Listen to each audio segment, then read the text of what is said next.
जो पैरामीटर्स हैं उन पैरामीटर्स के अनुरूप ही भर्ती की जा रही है। और इस पोस्ट के लिए सफाई कर्मचारी के पद के लिए अगर इंटरव्यू जैसी प्रक्रिया को शामिल किया जाएगा कि इस भर्ती के अंदर धांधली जरूर होगी। इनका मैंने लेटर पैड देखा, उसमें इन्होंने संरक्षक महेश जोशी को भी बना रखा है। तो उनका कितना रोल इसके अंदर है या नहीं है, वाल्मीकि समाज के भोले लोग हैं, उन लोगों को बेला फुसलाकर और उनका माइंड वॉश करके और इन्होंने इस हड़ताल को रूप दिया और इस भर्ती का रद्द होने का जिम्मेदार सिर्फ नंदकिशोर डंडोरिया है। इस वक्त मैं राजधानी जयपुर के सेशन कोर्ट में बैठा हूँ। डॉक्टर अंबेडकर अधिवक्ता संस्था राजस्थान के महासचिव एडवोकेट अशोक कुमार वर्मा हैं और चूंकि वकील हैं, कानून को जानते हैं और कानून संविधान से चलता है। अशोक वर्मा से हम बात करेंगे। मुख्यमंत्री अशोक गहलोत ने बीकानेर में ये साफ कहा है कि इंटरव्यू नहीं होगा, फिजिकली काम करवा के देखेंगे। जो काम करता है, कचरा नाली साफ करता है, कचरा उठाता है, उसको प्राथमिकता दी जाएगी। और अशोक गहलोत ने इतना भी कहा है कि जो सफल होता है उसका आप वेलकम करें, क्योंकि वो आपकी बरादरी में आएगा। उसके बाद 29 तारीख का जो एक्शन लेना, जिस तरह का आह्वान करना, ये वाकई कितना उचित है? देखिए, नगर निगम की ये जो भर्ती है ये मुख्य रूप से सफाई कर्मचारियों की है और सफाई कर्मचारियों की भर्ती के लिए जो पैरामीटर्स हैं उन पैरामीटर्स के अनुरूप ही भर्ती की जा रही है। और ये चाहते हैं, मतलब नंदकिशोर डंडोरिया जो कि संयुक्त वाल्मीकि एवं श्रमिक संघ के के अध्यक्ष हैं, इनकी ये मांग है कि इस भर्ती के अंदर इंटरव्यू भी किया जाए, जबकि इस पद के लिए इंटरव्यू का किया जाना अवैधानिक भी है और असंवैधानिक भी है। यानी कि सीधा सीधा मेरा तो एक ही मानना है कि समानता का अधिकार संविधान के बाबा साहब के आर्टिकल 14 जो समानता का अधिकार है उसका साफ साफ हनन कर रहे हैं लोग।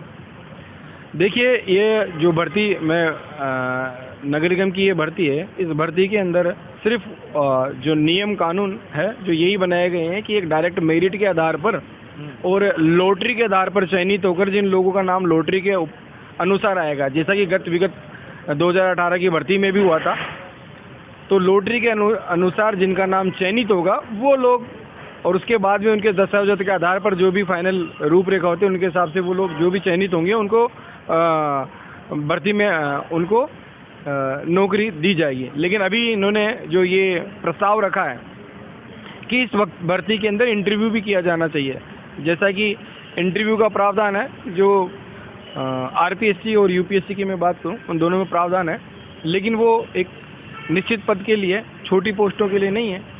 इस पोस्ट के लिए, सफाई कर्मचारी के पद के लिए अगर इंटरव्यू जैसी प्रक्रिया को शामिल किया जाएगा तो मेरा मानना है, और निश्चित रूप से ऐसा ही होगा कि इस भर्ती के अंदर धांधली जरूर होगी और ये इनके जो इंटरव्यू लेने वाले लोग हैं वो कहीं ना कहीं किसी न किसी के प्रभाव में होकर कार्य करेंगे। इसलिए इस इंटरव्यू जैसी प्रक्रिया को इस भर्ती में शामिल नहीं किया जाना चाहिए। और चूंकि अभी तो ये भर्ती रद्दी हो चुकी है, इसलिए अभी इन लोगों की मांगे मानना और इस तरह का आंदोलन करना ये गलत है। यानी संविधान की पालना निश्चित रूप से करनी चाहिए नंदकिशोर डंडोरिया को, जबकि वो एक यूनियन के अध्यक्ष हैं। देखिए, न केवल नंदकिशोर डंडोरिया को, मैं कहूँगा भारत के प्रत्येक व्यक्ति को भारत के संविधान की पालना करना अनिवार्य है। अशोक वर्मा, मेरा एक सवाल है, तो क्या इस सारे मामले को लेकर ये समझा जाना उचित होगा कि खुद राजस्थान के मुख्यमंत्री इस भर्ती को चाहते ही नहीं थे, क्योंकि एक तरफ भर्ती निकाली और दूसरी तरफ अशोक गहलोत मुख्यमंत्री ने भर्ती को रद्द कर दिया, तो क्या समझा जाए इसको? नहीं, ऐसा नहीं है। इसमें मुख्यमंत्री की कोई भावना देखने को नज़र नहीं आती है, क्योंकि अगर मुख्यमंत्री, राजस्थान सरकार या प्रशासन चाहता ही नहीं तो ये व्यक्ति भर्ती को टाल भी सकता था और निकालता भी नहीं, क्योंकि इन्होंने भर्ती निकाली है और पूरी योजना के अनुसार इन्होंने भर्ती निकाली है। तो ये, और इसके अलावा न केवल ये इकलौती एक भर्ती रही है, काफ़ी भर्तियां पूर्व में भी निकली है, तो भर्तियां निकली है और सरकार तो चाहती भी है कि बेरोजगारों को रोजगार मिले। लेकिन मेरा मत ये है कि इस भर्ती के निकलने के बाद में जब ये भर्ती निरस्त हो गई तो इसके निरस्त होने से जो 13,164 लोगों को नौकरी मिलती, वो नौकरी नहीं मिल पाने के लिए जो सबसे बड़ा बाधक और जिम्मेदार है वो नंदकिशोर डंडोरिया और उसकी संस्था है। और इस संस्था को संरक्षक भी इनका मैंने लेटर पैड देखा, उसमें इन्होंने संरक्षक महेश जोशी मंत्री महेश जोशी को भी बना रखा है। तो उनका कितना रोल इसके अंदर है या नहीं है, ये कहा जाना अभी कहा नहीं जा सकता है। लेकिन नंदकिशोर डंडोरिया की जो जिद है, इस जिद के कारण ही ये भर्ती निरस्त हुई है। और कहीं ना कहीं जो वाल्मीकि समाज के भोले लोग हैं, उन लोगों को बेला फुसलाकर और उनका माइंड वॉश करके और इन्होंने इस हड़ताल को रूप दिया, और ऐसे करने से ये भर्ती निरस्त हुई है। और इस भर्ती के जो पूरे जिम्मेदार हैं, मैं ये कहूँगा कि राजस्थान सरकार या मुख्यमंत्री अशोक गहलोत न होकर, मेरा मानना है कि ज़्यादा इस भर्ती का रद्द होने का जिम्मेदार सिर्फ नंदकिशोर डंडोरिया है। यानी कि कहीं ना कहीं होकर मंत्री महेश जोशी की भूमिका